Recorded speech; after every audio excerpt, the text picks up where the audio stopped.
All right, hello everybody, and welcome back to the channel. My name is Azalea Akari, and we are back with more Pokemon Masters League action. This is week 3. This week I will be playing DankestDad and the Plus Ultra Palafins. So let's take a look at the matchup from and look at DankestDad's Pokemon. So his OU Pokemon are Kyurem, Darkrai, and Galarian Slowking. His UU Pokemon are Dondozo, Mega Venusaur, and Zeraora. I have he has low kicks as his RU Terra. He has Flamigo and he has Crocodile. And then in his RU he has Silvally Fairy, he has Copperaja, and he has Glastrier.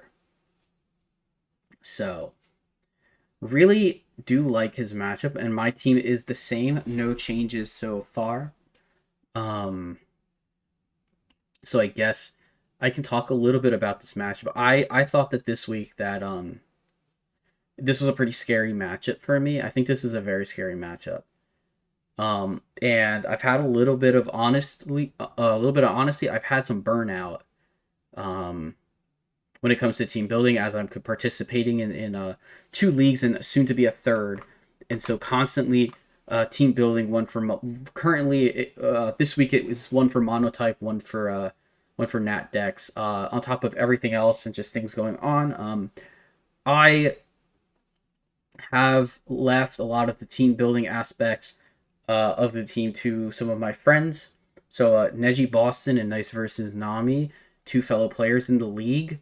Thank you so much this week for helping me out, put this team together, and so I know going for a fact that I will probably get some things wrong when it comes to why Pokemon are EV'd certain ways. Essentially, I made some move sets, I put some items on Pokemon, and I kind of went from there. So, yeah, I will go ahead and show you the team that I will be bringing to my match, and then we can get into the match and go over the replay afterwards. All right. And here are the sets that I will be bringing to this match, and I will talk about the reasons why I brought them and what I expect from DankestDad. So this week we are bringing a Life Orb Greninja with Low Kick, Dark Pulse, Spikes, and U-Turn. So the spikes on Greninja is obviously not very common, but Greninja is actually a very good fast spike setter, and really works towards getting really can work towards chipping DankestDad seems he only has one hazard remover, which is Silvally Fairy. And I would kind of guess that it won't be brought to the match.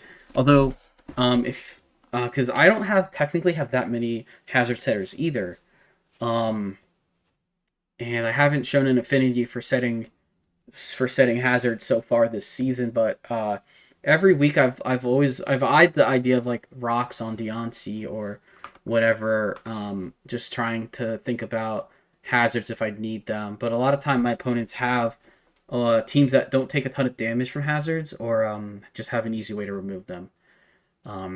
So yeah, we have low kick, dark pulse, spikes, U-turn, max HP 100 attack to add into the low kick, 4 special attack, and 152 speed. So the dark pulses are there. Looks like more for chip.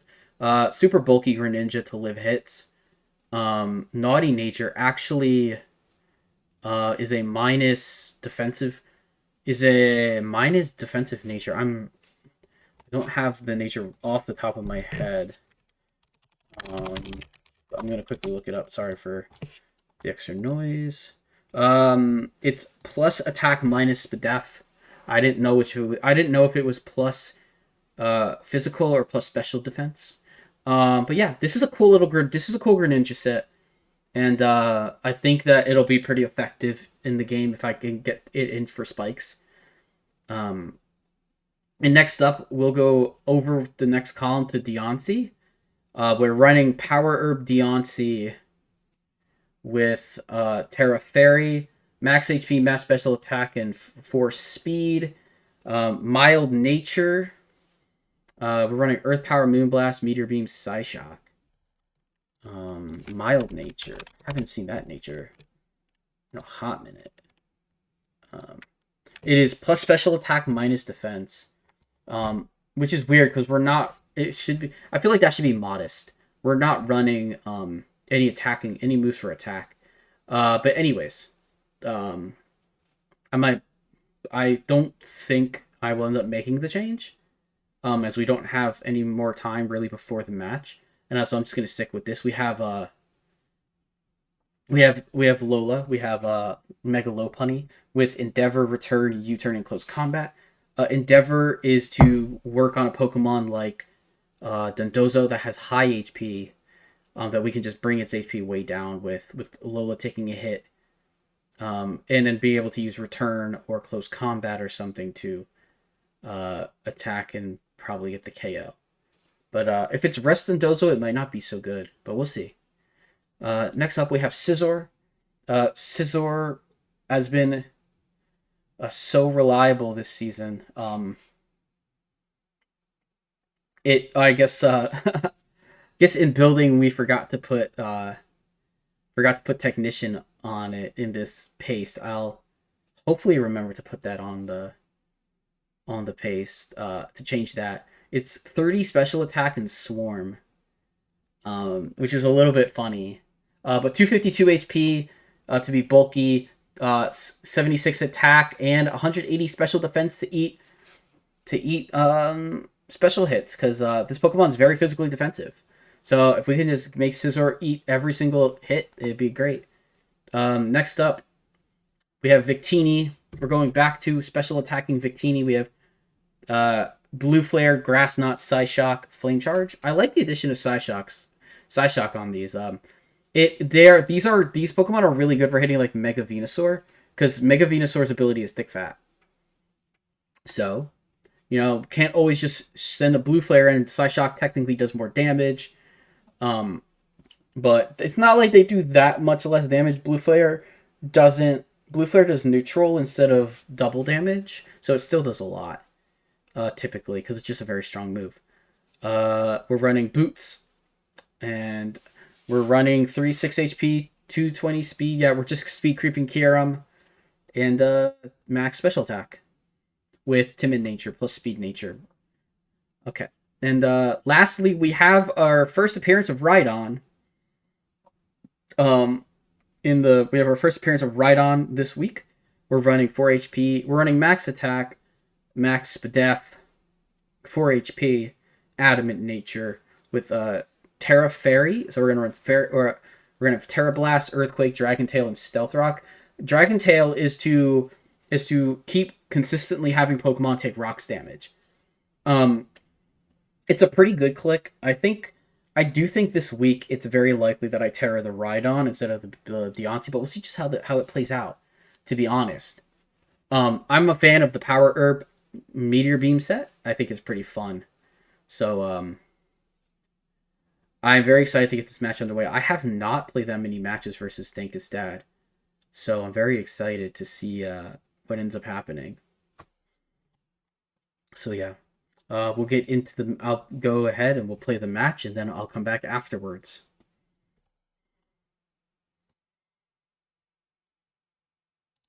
Alright, ladies and gentlemen, the match has concluded with DankestDad. So let's take a look at what happened and what he brought, and how it kind of affected my game plan in the match. So going in, I've actually really struggled this season with how to lead Pokemon, with like what to lead with. Last week I got very much away with the Lopunny lead, and I unfortunately didn't get too much time to put thought into how I was gonna lead this match, or what DankestDad was gonna lead with. But I just decided that I think Lopunny, it checked the matchup, and if I liked it, if I liked the matchup, I could definitely click a move, and if I didn't, I could definitely click U-turn, or if it was like or if he led Darkrai and I wanted to scout Scarf, I could totally switch. But yeah, So I'm gonna go ahead and we are gonna lead low punny this week, and we see the Flamigo. And immediately I am wondering if this is a Scarf Flamigo. I know Scarf Flamigo is a set.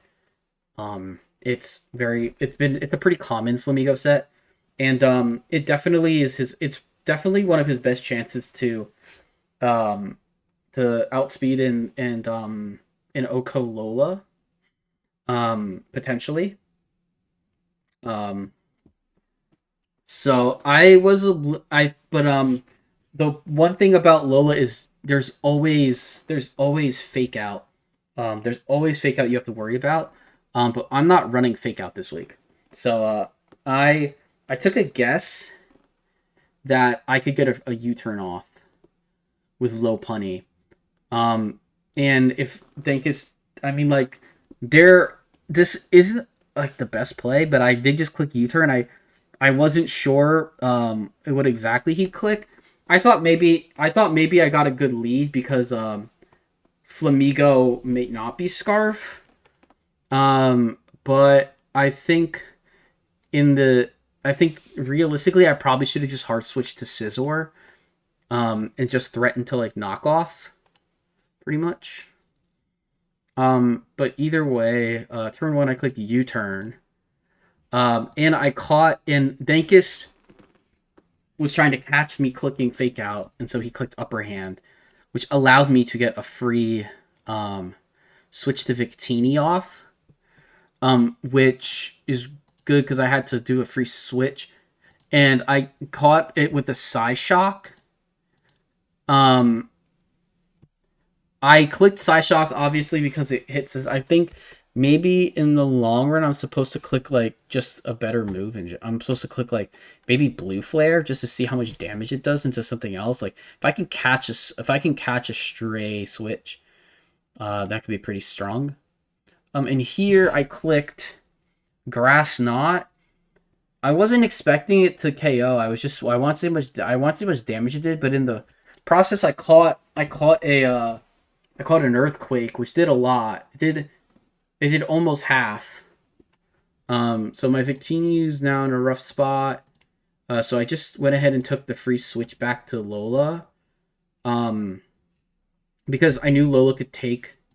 And then I learned that he was a rest set, and I knew that he was and so I knew that he was specifically rest with lefties, which makes it incredibly difficult to actually get a KO. So I kind of just sat here and wasted his first turn here. So he does just click rest. I knew he was clicking rest, so I had a choice. I could have switched.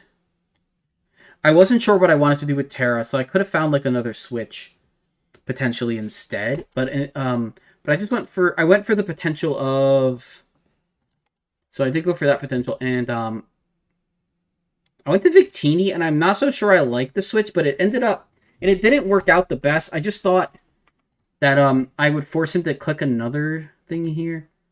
Sorry, let me talk through this. My brain is going a million miles an hour. I need to slow down.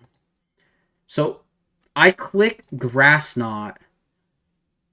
Number one, I could crit. Number two, it's just chunks Dondozo a lot and will force him to have to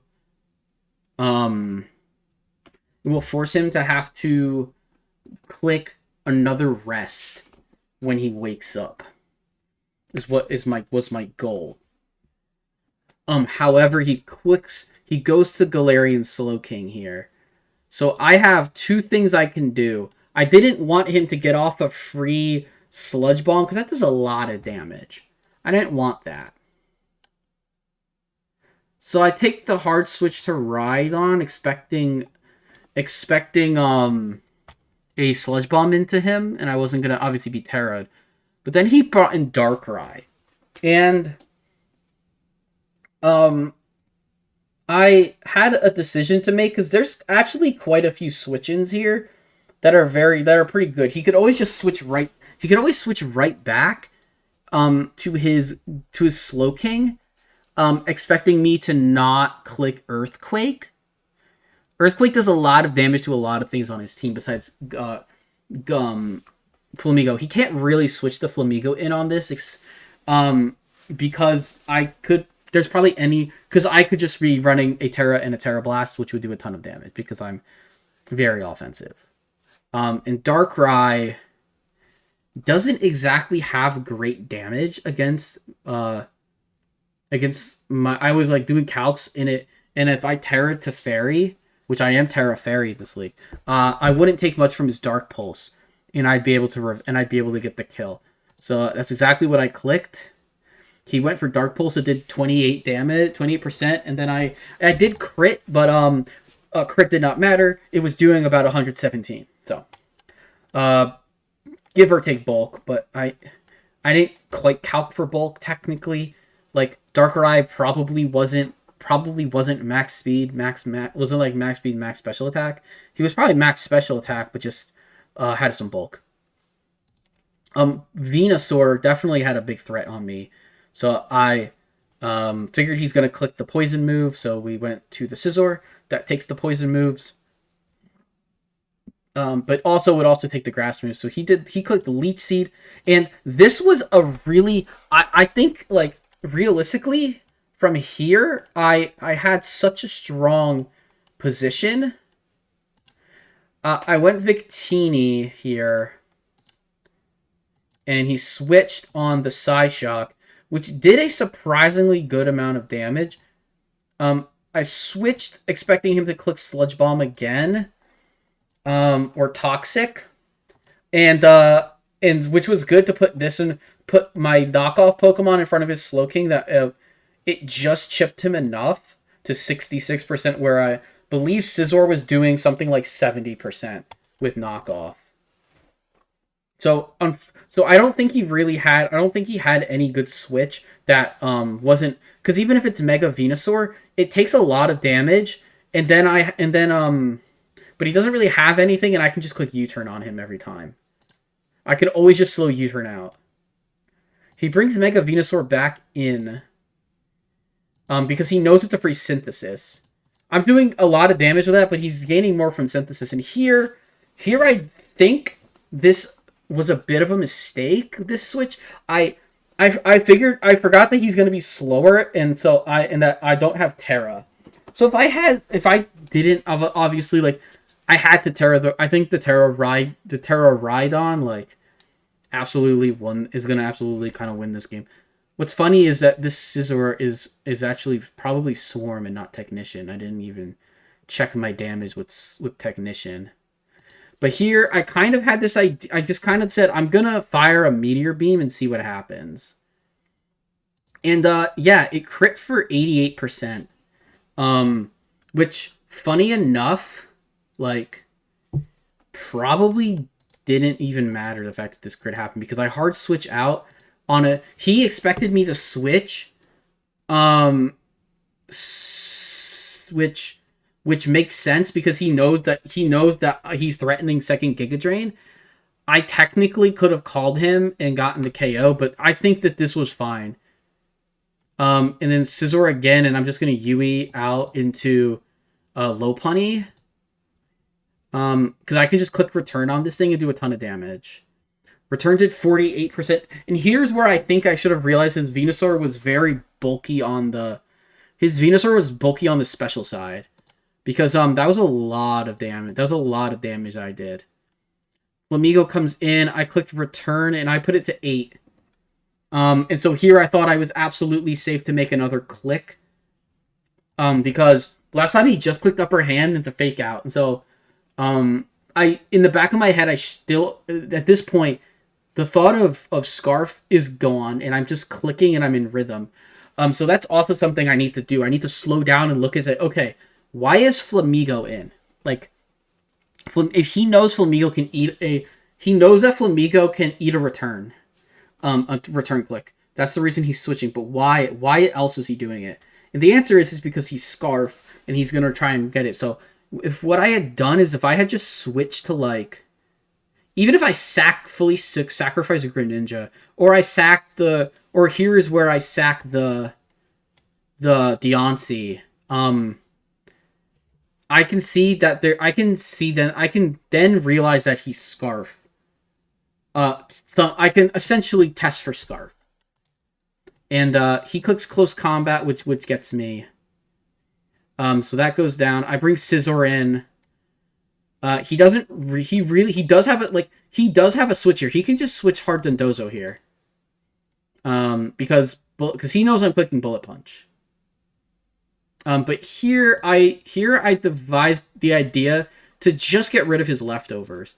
Like, he's gonna wake up, and he's gonna click Earthquake, right? And I didn't even realize that in my head. All of a sudden, he woke up and clicked EQ, and next thing I know, my Victini's at 12%, and I'm like, oh crap, that's bad. Like, differential doesn't matter in this league, but I still thought that Victini was really good, would be really good later. So I decided I had to hard switch. And I think I had to hard switch and sack Deontay here. Or no, he ended up hard switching, and I clicked. Oh, I did click Grass Knot because I was faster, and I was just trying to get damage in before I went down, I guess.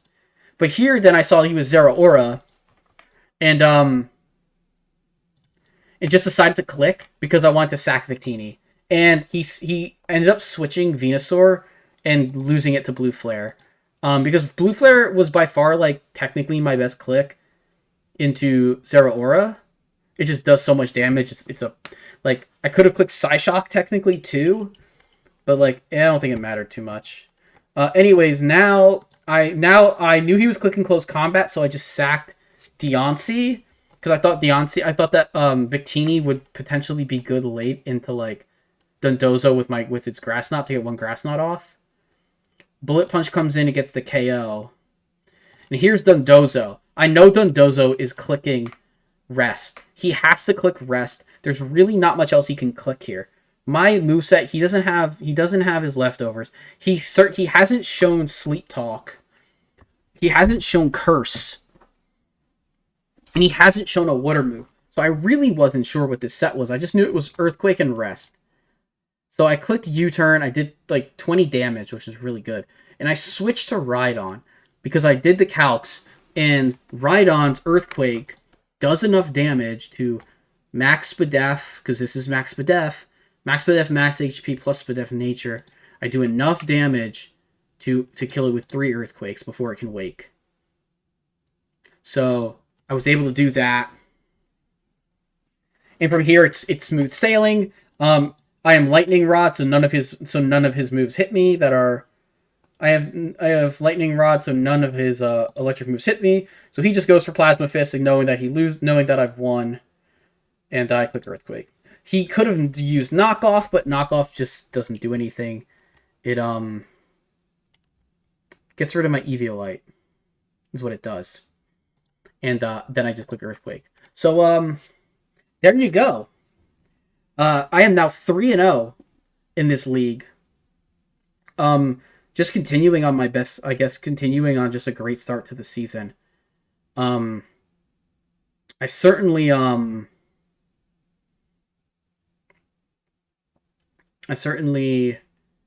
a lot to Nami and Neji for helping me with my team planning and team building. Neji for ideas that he put in, like, some tips, and Nami for putting together the team. It was really cool to see them both working, even though they kind of work separately, to see them both put the same thing together. But from here on out, I will be building my teams. I just had no energy last night, so I super appreciate them. So yeah. Next week we will be playing another divisional matchup. We will be playing against Matthew and the Memphis Mucks. So look forward to that, and look forward to Amberflight Gaming team preview and week 1 matchup. Because I will be playing that next week before I will play this match. So this video will go out hopefully on the 21st of March, which is Friday, and then I will be playing my Amberflight Gaming match early next week, and we'll get that uploaded. So if you enjoyed the video, make sure to leave a like, subscribe to the channel, and comment down below who you think the MVP of my season has been so far. And don't forget in the top left corner to watch the last video I uploaded, and in the bottom left hand corner to check out the full playlist for this PML season. And until then, have a great rest of your evening, morning, or day whenever you are watching. Peace.